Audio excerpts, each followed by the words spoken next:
নিরামিষ দিনে যারা স্পেশাল কিছু খেতে চান তাদের জন্য রইল আজকের আমার এই নিরামিষ রেসিপি। সম্পূর্ণ নিরামিষভাবে করা এই রেসিপি কিন্তু সকলের মন জয় করে নেবে। নমস্কার বন্ধুরা, টেস্টি ডিশেস বাই রুমা চ্যানেলে আপনাদের সকলকে স্বাগত জানাই। আজকে আমার রেসিপি ছানার কোপ্তা পোলাও। এই টেস্টি পোলাও করার জন্য আমি নিয়েছি গোবিন্দভোগ চাল। গোবিন্দভোগ চাল ভালো করে ধুয়ে জল ঝরিয়ে নিয়েছি।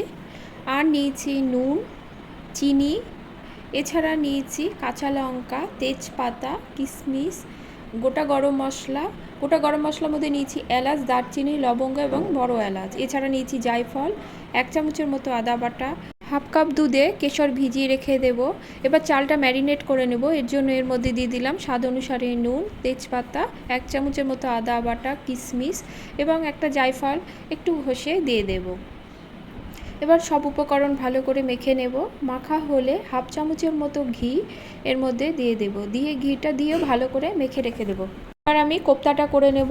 এই জন্য এর মধ্যে দিয়ে দিলাম 1 চিমটে নুন, 4 ভাগের 1 ভাগ চিনি, 1 চিমটে লঙ্কার গুঁড়ো এবং হলুদ এবং ছোটো চামচের 1 চামচ ময়দা দিয়ে ভালো করে ছানাটাকে মথে নিতে হবে। ভালো করে মাখতে মাখতে দেখবেন ছানাটা বেশ হালকা হয়ে যাবে। তখন আমি হাতে তেল মাখিয়ে ছোট ছোট বলের মতো করে নেব। আপনারা আপনাদের পছন্দ মতো শেপ দিবেন। আমি বলের আকারে গড়ে নিয়েছি। আমার সবগুলো বল গড়া হয়ে গেছে। এবার আমি কড়াতে সাদা তেল দিলাম। তেল গরম হলে ছানার কোপ্তাগুলো আমি দিয়ে দেব।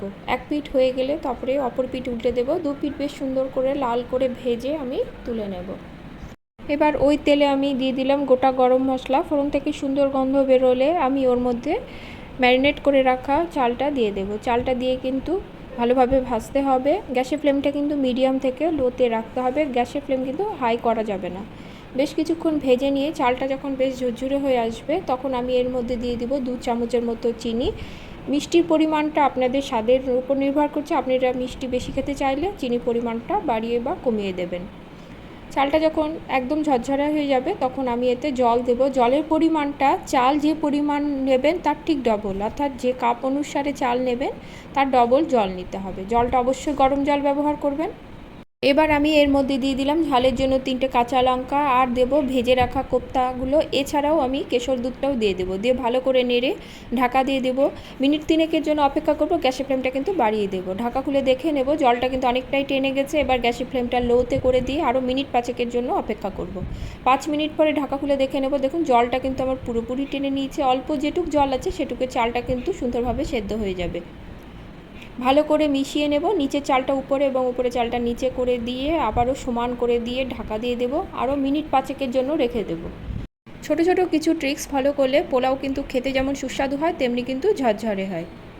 5 মিনিট পরে ঢাকা খুলে দেখে নিলাম। দেখুন জল কিন্তু আমার পুরোপুরি শুকিয়ে গেছে এবং পোলাওটা কতটা ঝরঝরে হয়েছে। চালটাও কিন্তু সুন্দরভাবে সেদ্ধ হয়েছে। এবার এই অবস্থায় আপনারা ঘি যোগ করতে পারেন। আমি আর ঘি দেবো না। গ্যাসের ফ্লেমটা অফ করে দিয়ে পরিবেশনের পালা। ভিডিওটি ভালো লাগলে লাইক কমেন্ট করবেন এবং সাবস্ক্রাইব করে পাশে থাকবেন। দেখা হবে পরে কোনো রেসিপি নিয়ে। ধন্যবাদ সকলকে।